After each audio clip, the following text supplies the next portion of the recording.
Hello and welcome, you cozy couch potatoes. Hello and welcome, my cozy couch potatoes. This is Spice Rack Studios, the Cozy Couch, and we are reading chapter 11 of Goosebumps, Say Cheese and Die. So let's dive in. Horns blared. A powerful blast of air swept over the station wagon like a giant ocean wave, pushing it to the side. Mr. Banks swerved the station wagon to the right. The truck rumbled past.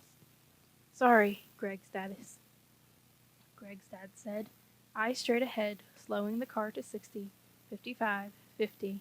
I told you to slow down, Mrs. Banks scolded, shaking her head. We could have been killed. I was trying to find the lights, he explained. Oh, here they are, on the steering wheel. He clicked on the headlights.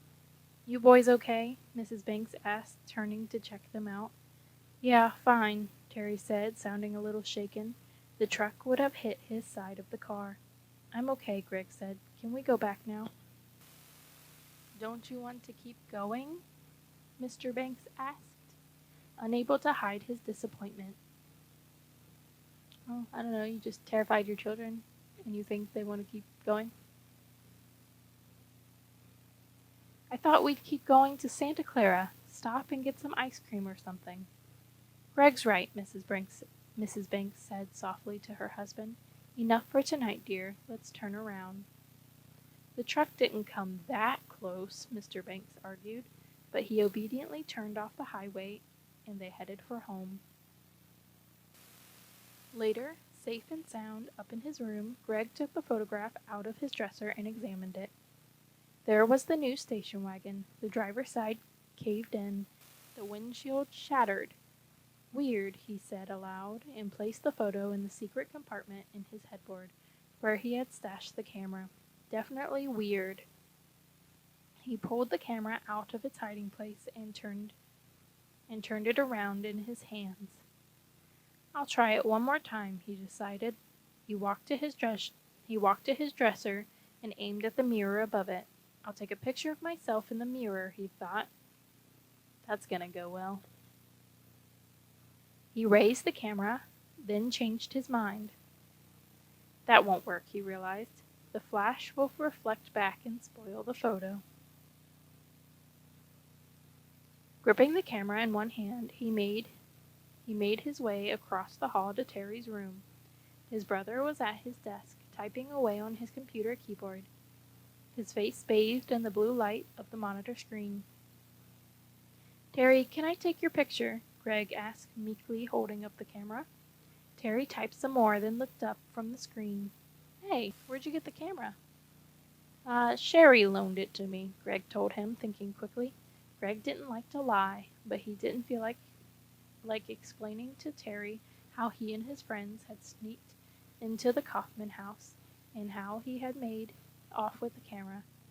So can I take your picture? Greg asked. I'll probably break your camera, Terry joked.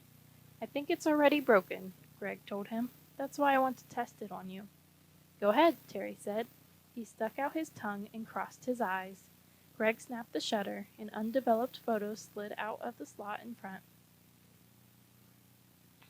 Thanks. See you. Greg headed to the door. Hey, don't I get to see it? Terry called after him. If it comes out, Greg said, and hurried across the hall to his room. He sat down on the edge of the bed, holding the photo in his lap.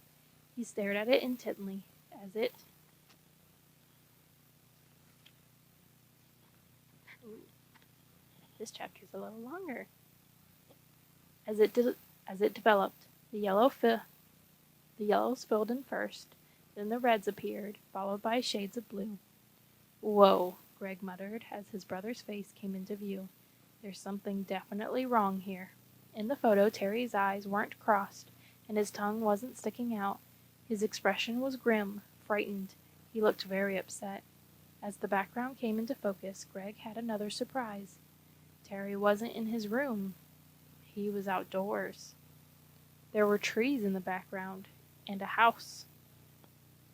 Greg stared at the house. It looked so familiar. Was that the house across the street from the playground? He took one more look at Terry's frightened expression. Then he tucked the photo and the camera into into his secret headboard compartment and carefully closed it. The camera must be broken, he decided, getting changed for bed. A broken camera isn't going to automatically change your camera or your picture altogether.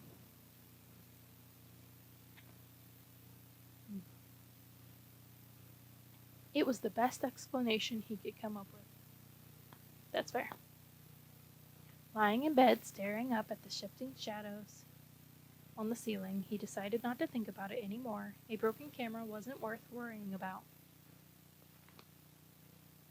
Tuesday afternoon, after school, Greg hurried to meet Sherry at the playground to watch Bird's Little League game. It was a warm fall afternoon, the sun high in a cloudless sky. The outfield grass had been freshly mowed and filled the air with its sharp, sweet smell. Greg crossed the grass and squinted into the bright sunlight, searching for Sherry. Both teams were warming up on the sides of the diamond, yelling and laughing, the sound of balls popping into gloves, competing with their loud voices. A few parents and several kids had come to watch. Some were standing around, some were sitting in the low bleachers along the first base line. Greg spotted Sherry behind the backstop and waved to her. "Did you bring the camera?" she asked eagerly, running over to greet him. He held it up. "Excellent," she exclaimed, grinning. She reached for it. "I think it's broken," Greg said, holding on to the camera. "The photos just don't come out right. It's hard to explain." "Maybe it's not the photos. Maybe it's the photographer," Sherry teased. "Maybe I'll take a photo of you getting a knuckle sandwich," Greg threatened.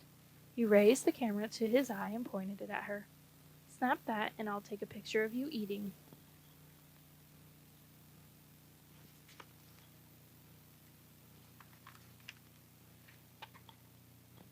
"Of you eating the camera," Sherry threatened playfully. She reached up quickly and pulled the camera from his hand.